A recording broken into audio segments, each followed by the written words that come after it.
Here from Adrian Griffin, Lithium Australia, to tell you all about his projects. So Adrian, the stage is yours. Thank you, Leo. Lithium Australia is all about conservation of materials. We're, to a large extent, a technology company, although we do have quite a substantial exploration portfolio, but we have been developing processing technologies primarily for the extraction of lithium, revolving around low energy and low cost, and also product recycling. I'm glad to say, Leo, I can actually read it just. Every time I come to 121, I say to Leo, if you wear multifocal glasses, these things are too low to read. But I need you to hold it up. So the things I'm going to talk to today about the energy metal cycle, disruptive technologies that you can use to capitalise on those cycles, sustainability built in by using those technologies, and various investment opportunities that we have available. There's the board, current market capitalisation about $60 million. Currently have about $18 million in the bank. An additional facility for $15 million drawdown as a convertible note, and a few other bibs and bobs around the place. So what we aspire to do is close the loop on the recycling of, or the production and recycling of, energy metals, and we have a number of divisions within the company set up to do just that. There's silage, which is processing technology for primary minerals. That technology revolves around the digestion of minerals without the requirement for roasting. Now, that's most important. That's how you get the energy footprint down, and in doing that, we end up taking into solution a lot of other metals that you can recover as byproducts in the process. VSPC technology, which is probably the world's most advanced cathode powder production technology. I'll take you through that in due course.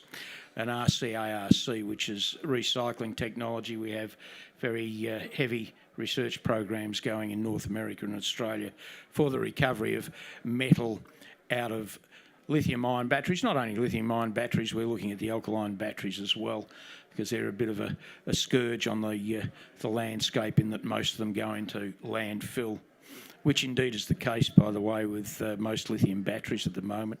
Recycling rates around the world are less than 10%.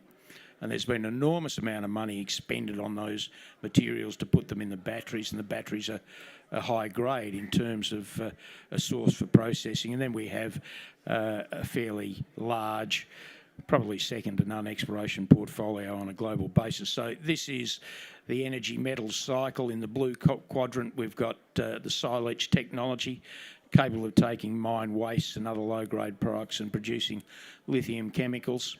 That can ultimately be fed into VSPC technology to take the lithium chemicals that further step and produce cathode powders. Normally in the grey sector of the cycle, that should be landfill. But we're trying to pull that back by using RCARC and developing the recycling technology to make sure the metals don't leave the supply chain, particularly when you've got drastic shortages of metals such as cobalt and, to a lesser extent, lithium. So what makes it tick? It's the technology and the processes that make it tick. And here's the first of them, which is the silage technology. It's effectively a sulfuric acid leach where we mix a slurry of minerals with calcium fluoride. The calcium fluoride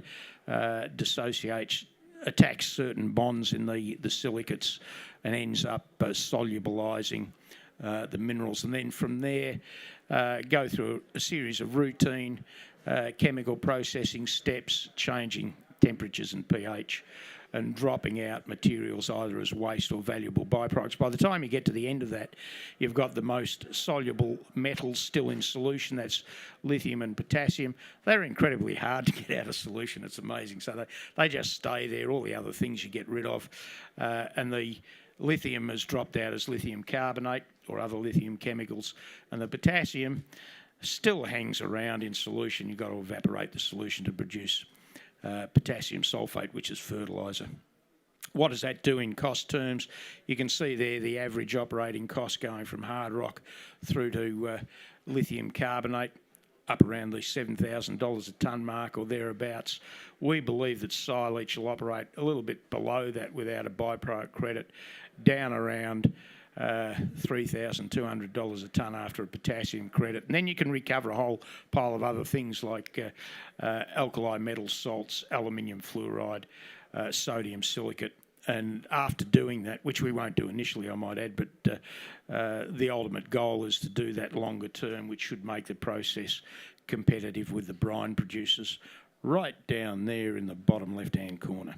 So where do we go with this? We have pilot tested at ANSTO, which is an Australian government laboratory in Australia, but we plan on building a large-scale pilot plant. We're currently negotiating contracts for the access to site. It's a brownfield site, so we'll be sitting there with other mineral processing equipment. It'll have available road, rail access, power, water, gas, importantly sulfuric acid, and possibly even more importantly tailings disposal, because there are already licensed tailings facilities there. We're also negotiating for the supply of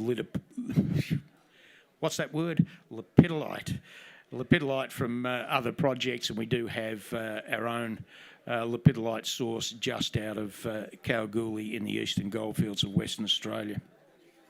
Plan design ultimately will be fairly flexible, and it'll be able to take a broad range of materials, and it will also be capable of integrating with an LMAX module. LMAX is some technology brought to you by Lepidico, and we happen to have the exclusive rights to that technology in Western Australia, and we will build in that plant an LMAX module. Onto the other technology that I mentioned, which is the cathode production technology, and this is groundbreaking stuff. It was pulled together by three boffins out of universities in Brisbane, and they raised amongst friends and family a staggering $30 million and spent 14 years to build the technology. And as these things are, boffins are really good at playing with the test tubes and not all that good at commercialising it, and their mate said, enough's enough. We're not putting any more money in. We've given you $30 million. This is from 50 people. These guys did a fabulous job over 14 years. Anyway, they produced some of the world's best cathode materials, and their mate said no more money, and so they shut the plant down. We recognise that as being an opportunity, and it's a fascinating opportunity in that it's very simple technology capable of producing a very, very small particle size. The scale bar on that particular shot is 10 microns. Now, 10 microns is probably the average size of most cathode powders. You'll notice most of the particles down there around 2, 3, 4, 5 probably. So it does produce a very fine powder, and that's critically important with respect to producing a cathode powder that has a high energy density. But the ultimate advantages of this process is you control everything in solution. There's very little mechanical processing involved. You control it in solution, and from the very first step, you set the particle size and the chemistry of the particle. No other process can do that. So this process gives us certainly a fast track to the production of cathode powders, and it's fully integratable with the recycling technologies that we're looking at and the silage process. So taking that one step further, you can see some cathode powders there, and the scale bar on this case is 100 nanometres. Now, a nanometre is 1,000th of a micron. Those other particles were 4 or 5 microns, and you can see the size particle we can produce here. Literally smaller than most other stuff on the market by a factor of 100. Okay, size matters. Taking you through this very quickly. There's your standard particle size, the leaders in the industry, the very best of them, and then VSPC technology. And then if I remove the large particles and we try and zoom in on this, you'll see just how much smaller. So the big sphere is a 2 micron particle, and the other things are VSPC particles. What you can do with that then is fill in all the spaces and make greater energy density. People are trying to do that at the moment with 2 micron particles, and quite frankly, that's almost a waste of time. If you do it with VSPC technology, you can probably increase the energy density of a standard cathode powder by about 20%. So that's what VSPC is all about. There are some of the facilities well advanced. We're recommissioning that pilot plant. We'll have material out for testing within the next couple of months, and this is what the ultimate goal is, taking things from mine waste right through to cathode powder and increasing the value for the products that we use on a daily basis. Fabulous uplift in price there, and that's the most valuable part of the supply chain.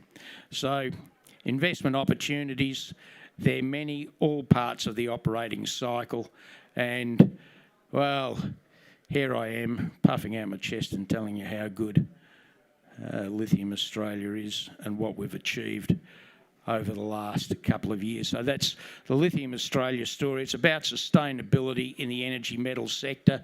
It's about producing a better product and giving you something that's much more viable in the new Tesla that you're going to buy tomorrow. Thank you.